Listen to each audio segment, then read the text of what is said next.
Di sini kami akan mempresentasikan hasil analisis kami yang berjudul Pengolahan Data Elektronik.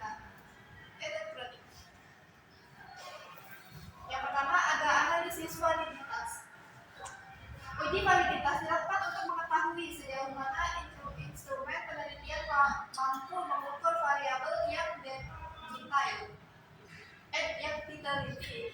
Berdasarkan hasil perhitungan pada data responden, seluruh item pertanyaan memiliki nilai koefisien korelasi yang lebih besar dari R tabel, sehingga dapat disimpulkan bahwa seluruh item pertanyaan dinyatakan valid dan layak digunakan dalam penelitian.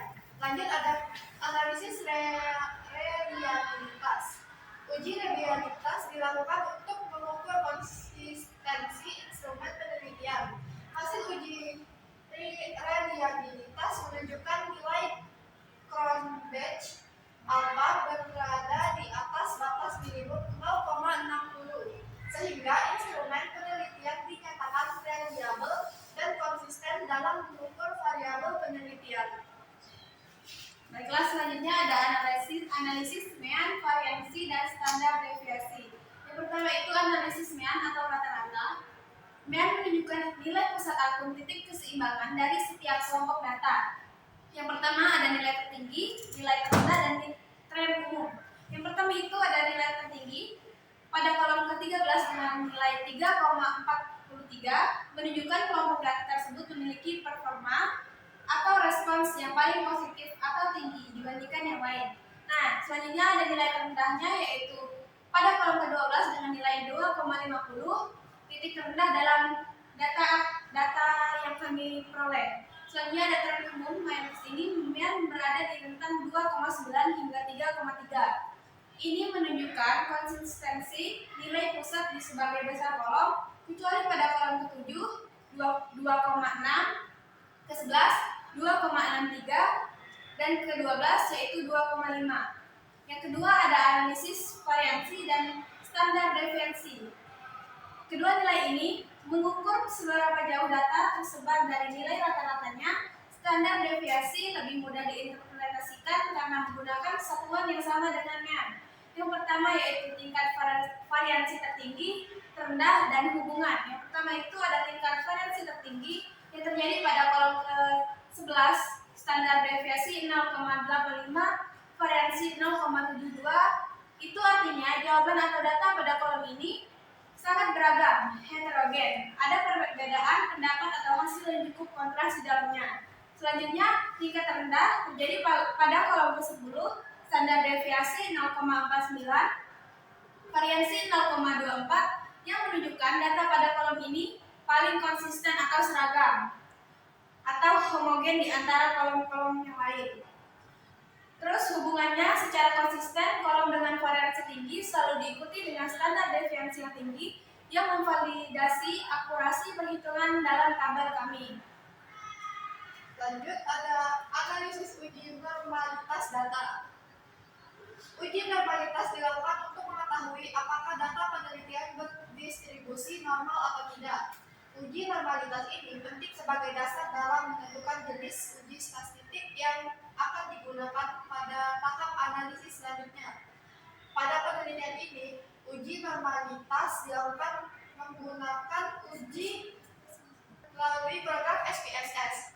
Mengingat jumlah sampel penelitian sebanyak 30 responden, maka acuan utama yang digunakan adalah uji Shapiro Wilk karena lebih sensitif dan sesuai untuk ukuran sampel kecil hingga menengah. Berdasarkan hasil uji normalitas, variabel umum memperoleh nilai signifikasi atau SIG sebesar 0,000, yang lebih kecil dari taraf signifikasi 0,05. Hal ini menunjukkan bahwa data variabel umur tidak berdistribusi normal. Selanjutnya, variabel berat menunjukkan nilai signifikasi sebesar 0,272 yang lebih besar dari 0,05, sehingga dapat disimpulkan bahwa data variabel berat berdistribusi normal. Sementara itu, variabel tinggi memperoleh nilai signifikasi sebesar 0,00 yang lebih kecil dari 0,05, sehingga data variabel tinggi tidak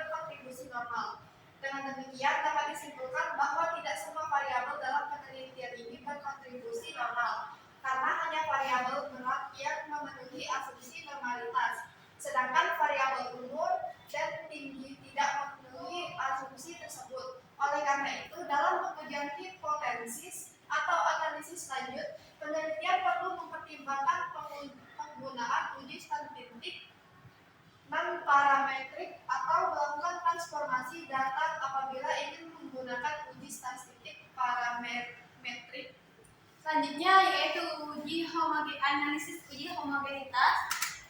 Uji homogenitas varians dilakukan untuk mengetahui apakah varians data antara kelompok memiliki kesamaan atau homogen. Nah, uji ini merupakan salah satu persyaratan dalam analisis ANOVA. Pada penelitian ini, uji homogenitas dilakukan menggunakan uji lihat melalui program SPSS dengan taraf signifikan sebesar 0,05. Berdasarkan hasil uji homogenitas varians, diperoleh nilai signifikasi SIG sebesar 0,00 baik berdasarkan median maupun trimean. Nilai signifikasi tersebut lebih kecil dari 0,05 sehingga dapat disimpulkan bahwa varians data antar kelompok tidak homogen. Dengan demikian, asumsi homogenitas varians tidak terpenuhi dalam penelitian kami. Meskipun demikian, analisis ANOVA masih dapat dilakukan karena ANOVA relatif cukup robust terhadap pelanggaran asumsi homogenitas, terutama apabila jumlah sampel antar kelompok relatif seimbang. Namun, hasil analisis perlu ditafsirkan dengan lebih hati-hati dan dapat dipertimbangkan penggunaan uji lanjut yang sesuai. Selanjutnya, analisis ANOVA. Analisis ANOVA adalah salah satu one-way ANOVA digunakan untuk mengetahui apakah terdapat perbedaan rata-rata antar kelompok yang diteliti. Berdasarkan hasil output ANOVA pada variabel nilai, diperoleh nilai F hitung sebesar 2157,641 dengan nilai signifikasi SIG sebesar 0,000. Nilai signifikasi tersebut lebih kecil dari taraf signifikasi 0,05 sehingga dapat disimpulkan bahwa terdapat perbedaan rata-rata yang signifikan antar kelompok. Hal ini menunjukkan bahwa variabel bebas yang digunakan dalam penelitian memberikan pengaruh yang signifikan terhadap variabel terkait, yaitu nilai. Dengan demikian, hipotesis 0 ditolak dan hipotesis alternatif diterima, yang berarti terdapat perbedaan yang signifikan antar kelompok yang dianalisis. Untuk mengetahui secara lebih rinci kelompok mana yang memiliki perbedaan signifikan, kami melanjutkan analisis menggunakan uji lanjut yang sesuai seperti mengingat data tidak memenuhi asumsi homogenitas varians. Next. Selanjutnya, analisis statistik deskriptif.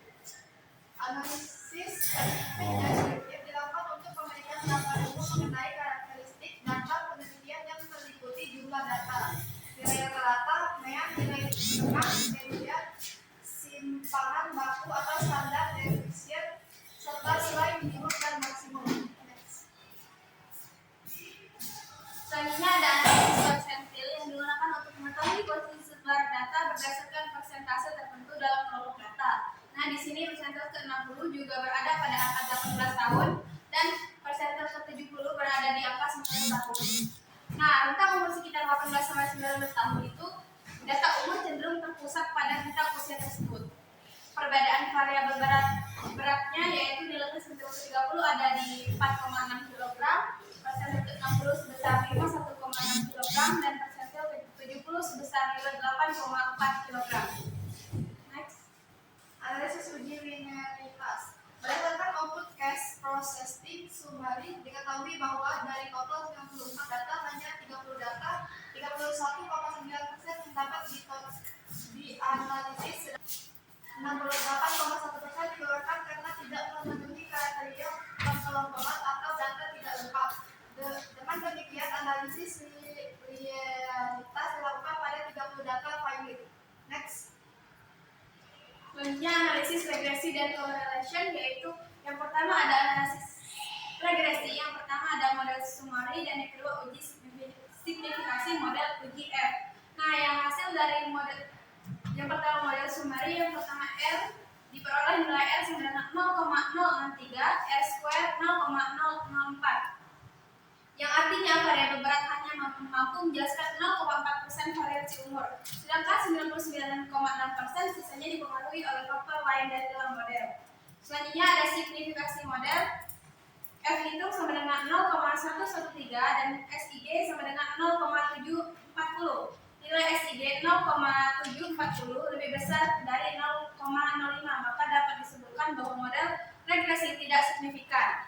Selanjutnya ada correlation, yang artinya digunakan untuk mengetahui hubungan antara umur dan berat badan. Nah, di sini koefisien korelasi perusahaan R sama dengan negatif 0,063 dan nilai signifikannya yaitu 0,740 dan nilai data M sama dengan 30. Selanjutnya, next.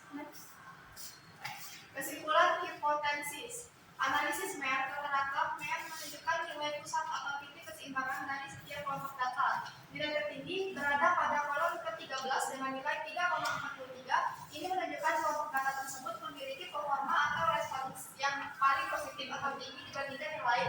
Nilai terendah berada pada kolom ke-12 dengan nilai 2,50. Ini adalah titik terendah dalam dataset Anda. Tren umum. Mayoritas nilai MER berada di nilai rentang 2,9 hingga 33. Hal ini menunjukkan asisten nilai pusat di sebagai besar kolom, kecuali pada kolom ke-7. Yang kedua, analisis variasi dan standar deviasi. Kedua, nilai ini mengukur seberapa jauh data tersebar dari nilai rata-ratanya. Sekian presentasi dari kami. Jika ada salah kata, kami minta maaf.